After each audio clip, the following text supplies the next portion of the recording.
The music is not in the notes, but silenced in between them. These are the words of the famous composer Wolfgang Amadeus Mozart. According to the website Goodreads, Mozart was born on January 27, 1756, in Salzburg, Austria. Coming from a family with good standings, Mozart was able to be around music at a very young age and started, according to Encyclopedia Britannica, at the age of 3, when he was just picking out chords on the harpsichord, and at 4 was able to play short pieces. In order to understand the life of Mozart, we need to look at his early upbringing and his adult life, and his legacy. As previously mentioned, Mozart was brought up in a well-standing family. Mozart's father was extremely proud of his son's talent, once saying, "The miracle which God let to be born in Salzburg," according to Encyclopedia Britannica.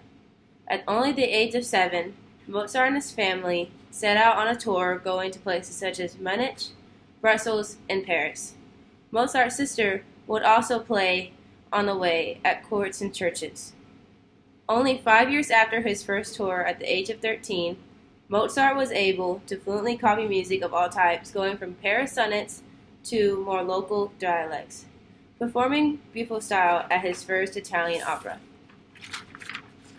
Growing into adulthood, Mozart had already had 3 Italian tours and had produced so much.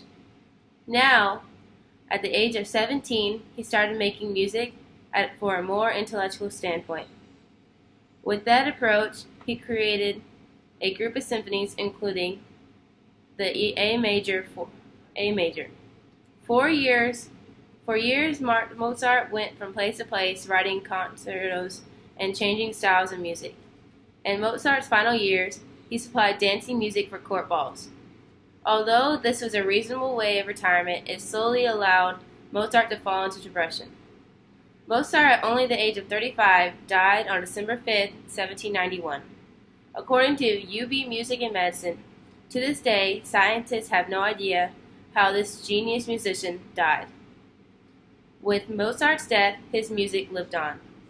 By the turn of the 18th century, 2 biographies had already been written about him, and before the end of the 18th century, 2 firms had already collected editions of his work. His music had made its mark in history, and today he is known as an artist of formidable and unequal expressive range. A truly remarkable man with overflowing talent.